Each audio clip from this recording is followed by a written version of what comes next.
What's good, y'all, man? Big shout out right there to Night People on the track Dead Famous. Yeah. And should we got him on the line? Yeah, man. Joel Ortiz, dude, on the line. Right. Yo, what's good? Joel, what's popping, bro? Yeah, wrap it up. Yeah, what's good with you, man?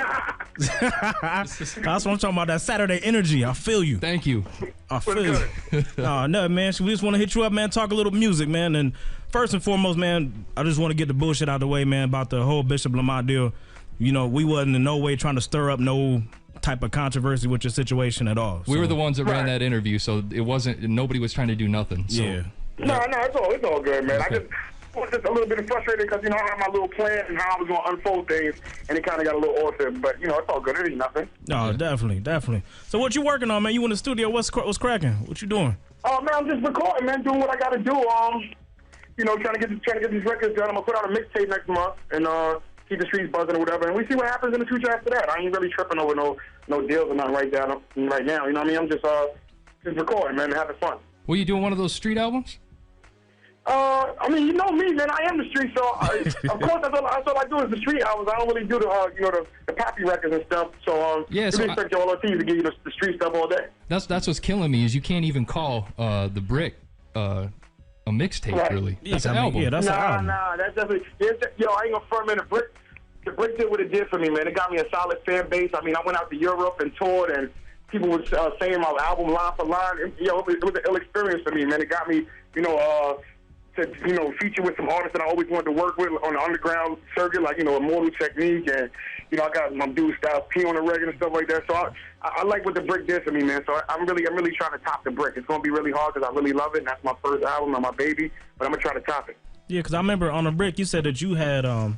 What was it, enough for 3 mixtapes or whatever done already? Yeah, man. Yeah, I ain't gonna front.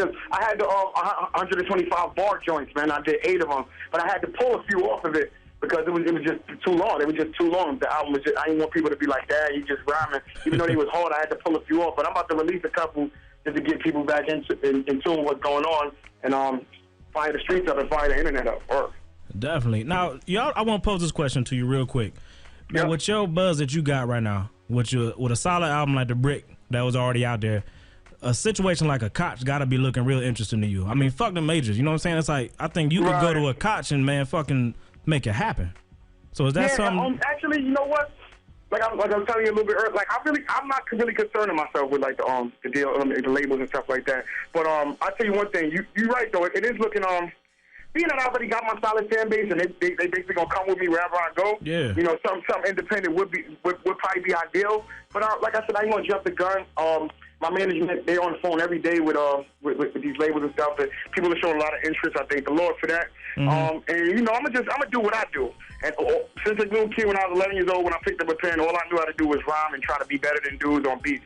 So that's all I concern myself with: locking away in the studio, doing that, hitting the gym, trying to get myself healthy and look good. And whatever happens from there, it just happened. But I can see why you're saying something like Koch would be ideal. Probably paper-wise and being that I already have a fan base. But I ain't gonna commit to anywhere. I'm just gonna do what I do and let my management pick the best situation for Joel. That's huge. Okay. So how did you get your start? I mean, was it just you just put your album out and started mailing it out and shit just popped up? I mean, Joel Ortiz was in front of all them underground venues, giving out, who the F is Joel Ortiz mixtape. I was standing in front of them radio stations, shaking the DJ's hands, just letting people get. I was writing a journal on the internet on Hip Hop Game, giving people an inside peek on how it is to try to get a record deal out here, how hard it is, how the fact that there's millions of kids trying to do the same thing as you, what's going to make you different, So I was going a different route, man. I wasn't attacking like the freestyle, jumping on everything hot and just being like, once they hear me, they know I'm nice. Yeah. I was trying to get people to fall in love with me as the person, you know what I'm saying? And after they like me, then they hear my stuff, then it makes a little more sense. So I went that route, and then people just dug me, man. They dug the Puerto Rican kid from in front of the bodega in Brooklyn that just garage, man. And I thank the Lord, man, for real. Definitely. Now, man, let's talk about that hoop game, because I heard you had a serious hoop game. You had the scholarship offers and all that. Man, the hoop game is it. I ain't gonna front. I can't wait. Like, I hope, God, man, I hope God bless me, man. I can become one of them celebrity dudes. Because if I go in that one of them celebrity basketball games, I'm embarrassed, dude.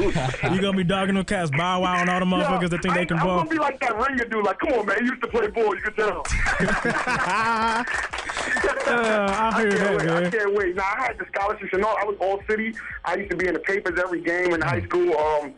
I also had academic scholarships and stuff, but my mom's had a situation where she was addicted to drugs, and I didn't go away to school because I didn't want her to die on me or nothing like that. I'd be away at the Final Four, playing for somebody, you know what I'm saying? Because I wasn't that nice. I would have went to the Final Four. I would have been to the Final Four and get a letter or a phone call, you know what I'm saying? Some foul thing happened or something. So I stood at home and tried to take care of mommy. She clean now, and she looked at her boy last year, grabbed 2 record deals when no one said I could get one. She looking at her boy. One of the hottest free agents right now, still working with the doctor. She looking at her boy on doing these radio interviews and turning to BT and AOL on demand and seeing stuff. So, I think, my deans, my guidance counselors like, Joel, you got to live your own life and stuff. Your mom's made her own decisions. You got to make yours. But that was a no-brainer, man. I can't jet on mom dudes. When you from the gutter and you pop jet and your mom is your best friend as well as your mother, that's a no-brain call. So I stood at home, through our trials and tribulations. I ended up out on the block doing what I do, and but I kept the pen going, and that's the one thing that God saved my life with the pen. So that's what I do now. Definitely, man. I applaud that decision because it's a whole lot of cats, bro. I think wouldn't have thought twice, man. They'd have seen the chance to play college ball and them NBA dollars, and they would have jumped at it. You know what I'm saying? They would have been like, I feel, I'm gonna tell you what was the illest part, that my moms was telling me, go do you. You know what I'm saying? So, not only I'm in school, they're like, Joel, come on, you have almost 1,400 on your SATs. You're great in basketball, like this college. Come on, like, go live your life. And I go home and my mom was like, do it for me. You know what I mean? I'm like, dang. But I went with my heart, man. I always go with my heart. So my heart was like, just chill out. You know what I'm saying? You're 18. You all right, man. Just stick it out. Make sure mom, because you know what I mean? Like, it was ugly. And I was like, nah, man, that was my best friend. Man. I ain't letting her go down like that. That's weak. So I fought her every day till one day she came in the room and was like, yo, I'm done. And I looked at her like, they always say that. Yeah, I'm done. Whatever. But I looked up, it was like 3:40 in the morning. And she was like, I looked in the mirror, I'm like, what I see, I'm done. And, she stopped from that day. So, damn. I you know what I'm saying? It's ill. And I'm happy where I'm at right now. Definitely, man. That's what's up. Now, we done seen you on all types of features, man. Shit, you was on the Static Selector joint. Shit, who else you been featured on? I think. Jesus, man. Was it? Yeah. What's my man's name? Was it Helter Skelter's new shit? Oh yeah. Stomp. Stomp. That shit was killing him. What's that? Sean Price and them dudes? Yeah. Stomp. That shit's hard. Yeah. Definitely. Me and Mr. Weston did a joint. Word up. Yeah. So what we gonna hear on your new joints, man? Any features you got hooked up or what? Fuck features. No, I'm just kidding. I just want to hear Joel. I ain't gonna really try to display Joel. Okay. Like I always do, but yeah, I guess it'll be some features. I mean, I got Akon on the joint. I got Fat Joe on the joint and stuff. I got some names for the people that look for that, but for the people that are just looking for like just hardcore, like dude is nice. I got me all over it, and I'm pouring it out, and I'm trying to top me. Every time I go in there, I try to beat the last joint, and I'm my worst critic. So it's gonna be nice, man. God willing, it's gonna be good, man. So when can people check for that though? When's that? I'm gonna drop it April 15th. April 15th on my youngest son's birthday. Yeah. That's what's up, man. Now, I got a quick question. I saw an interview with you with Miss Info from Hot 97 in that Inside the Rapper Studio thing. Yeah. And you said, hold on, let me see if I can pull it up here. Hold on. You said you got tons of records. You said you could drop something the next day. How many's tons? And and how many albums you got ready to go right now? Okay. If I was to do an estimate, dude, I'm in the hundreds. I'm usually in the hundreds of records. God damn, I'm gonna put that out there. I'm in the hundreds. This dude's going Pac style on us, man. Jesus Christ. When it comes to me though, that'll probably only be one album because I'm the pickiest dude. I'm the pickiest dude on the face of the planet. But I got hundreds of records. Somebody else might come in and say, "You fucking that's dope," and I'll be like, "Ah, it's decent." But it's all work and it all comes in handy because something that I may not, something that I air out on the radio station. You know what I'm saying? So it's all good. I just keep my pen going. I don't want to count. I just want to do what I do. The way I work is bring the beat up. I write to it. I record it. We mix it down a little bit. I Pro Tool it, hard drive it. It's gone. I never did it, and we bring up the next one.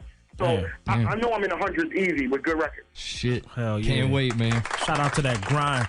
And so one more question I got for you, man, on the Rick Cordero joint, man. I love the way the dude ups and downs. Yeah, ups and downs, and his whole video game period. Like, to me, he got the street video game on lock right now. Pretty much in a chokehold. Yes, killing him. So we looking forward to any more of those joints coming with you and Rick Cordero? Rick is my dude, man. If y'all know Joel Ortiz, y'all know I was probably one of the first dudes to even use Rick. Yeah, you know definitely, I mean? Yeah. Thanks to my dude Mike or whatever, he pretty much introduced me to them and stuff like that.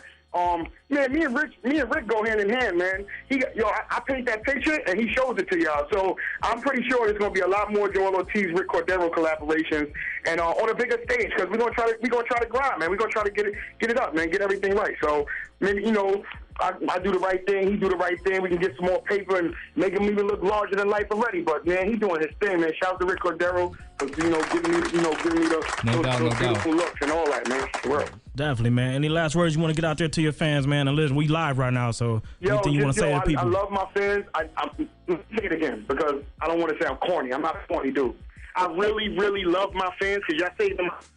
Please keep listening to my music. Please believe me when I say what I say on records because it's so real. Everything I talk about is dead real. Joel Ortiz is not a made-up dude. That's why I use my government name. There is no stage person. When the lights come on and I'm on stage, I'm Joel Ortiz. When they go off and you shake my hands and I greet y'all, I'm still Joel Ortiz, man. I'm a real person. I just bought computers for my projects. I do a whole bunch of things, man, I'm not looking for a cookie. I'm just letting y'all know what kind of person I am and that I thank y'all. And y'all saving my life because I could easily be dead or in jail from where I come from. So I want to thank the Lord, thank my fans, and please keep following me because it's going to get better and better. We're going to make it.